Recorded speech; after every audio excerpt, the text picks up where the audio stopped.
wabarakatuh. Perkenalkan, saya Lucy Srikanti. Saya dari kelompok 3. Halo, nama saya Arifda Pramana Putra. Kenalkan, nama saya Sania Lestari.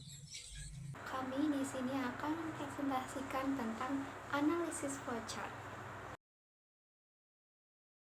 Definisi flowchart. Menurut Chris Miyaji, nomor 69 tahun 2015, bagan alir adalah teknik analitis yang digunakan untuk menjelaskan aspek-aspek sistem informasi secara jelas, tepat, dan logis. Bagan alir menggunakan serangkaian simbol standar untuk menguraikan prosedur pengelolaan transaksi yang digunakan oleh sebuah perusahaan sekaligus menguraikan aliran data dalam sebuah sistem. Definisi SIA. Sistem informasi akuntansi merupakan sebuah kegiatan penggolongan, pengkelompokan, pencatatan, serta pemrosesan suatu aktivitas bisnis perusahaan pada sebuah laporan keuangan perusahaan guna membantu pihak manajemen dan lainnya dalam memperoleh informasi yang akurat. Sistem informasi akuntansi adalah bagian dari unsur suatu perusahaan atau organisasi di mana kegiatannya meliputi pengumpulan, pengklasifikasian, pengelolaan, serta analisis suatu informasi keuangan untuk memudahkan pihak internal maupun eksternal dalam mengambil suatu keputusan. Hubungan flowchart dengan SIA. Pertama, sistem informasi akuntansi atau SIA dan flowchart memiliki hubungan yang erat karena flowchart adalah salah satu alat bantu yang dapat digunakan untuk menggambarkan proses dalam SIA. Flowchart digunakan untuk memvisualisasikan alur kerja dalam SIA sehingga memudahkan pengguna untuk memahami dan menganalisis setiap tahap dalam proses tersebut. 2. Dalam SIA, flowchart dapat digunakan untuk menggambarkan proses pencatatan transaksi keuangan, proses pengolahan data, dan proses pelaporan keuangan.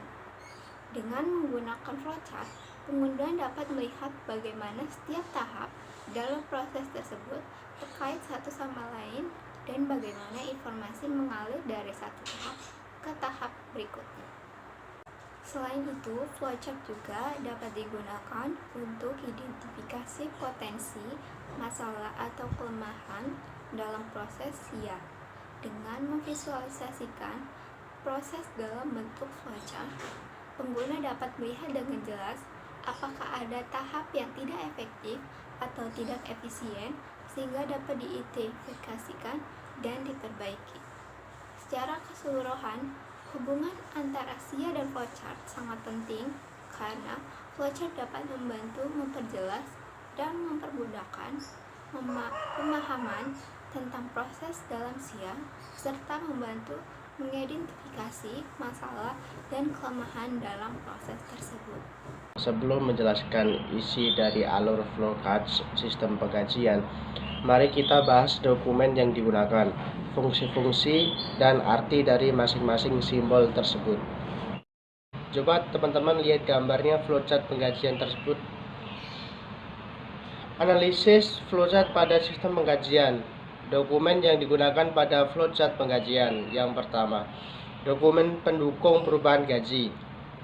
Dokumen ini pada umumnya dikeluarkan oleh fungsi kepegawaian berupa surat-surat keputusan yang bersangkutan dengan karyawan.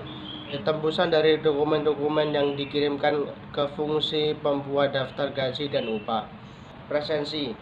Dokumen ini mencatat jumlah kehadiran karyawan dan nantinya data ini menjadi pertimbangan bagian keuangan dalam mengambil keputusan. Ketiga, daftar gaji.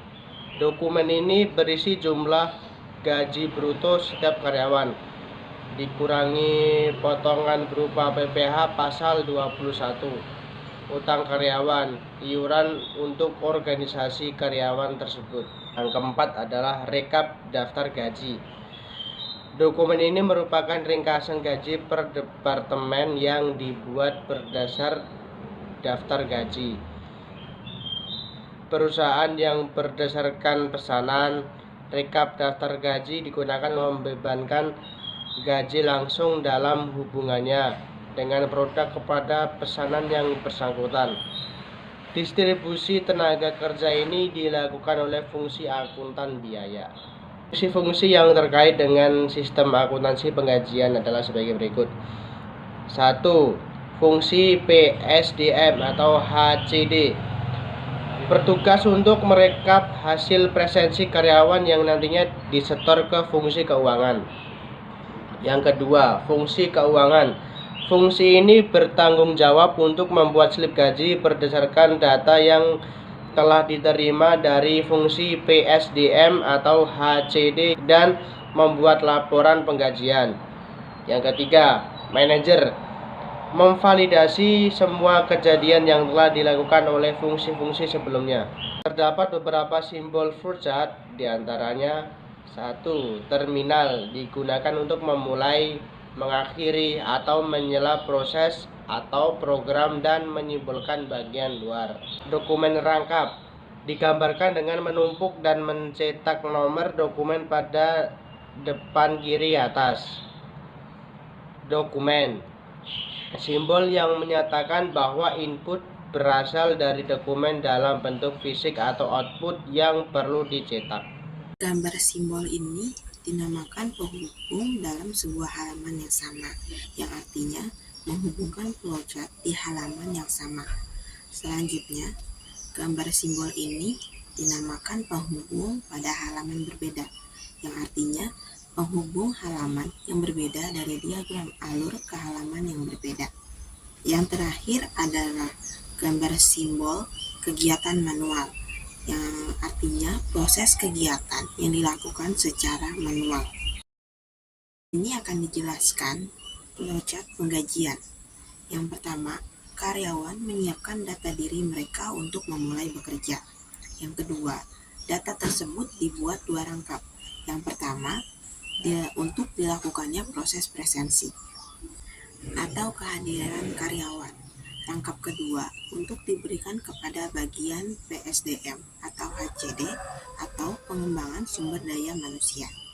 Bagian ketiga yaitu bagian PSDM atau HCD, melakukan penyesuaian data karyawan dengan hasil presensi, lalu dilakukan rekapan presensi.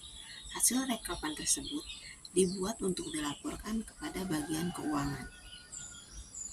Yang keempat adalah bagian keuangan menerima hasil rekapan presensi dari bagian PSDM, lalu dilakukanlah pembuatan slip gaji bagi karyawan untuk bagian keuangan dan untuk dilaporkan kepada manajer. Bagian kelima adalah bagian keuangan membuat laporan penggajian dari hasil rekapan slip gaji dan laporan tersebut diserahkan kepada manajer. Yang keenam, bagian keuangan membuat slip gaji untuk karyawan yang telah divalidasi oleh manajer, lalu diberikan kepada karyawan beserta uang. Yang ketujuh adalah manajer menerima laporan penggajian dari bagian keuangan. Yang kedelapan adalah karyawan menerima gaji, artinya alur flowchart tersebut telah selesai. Audio Jungle.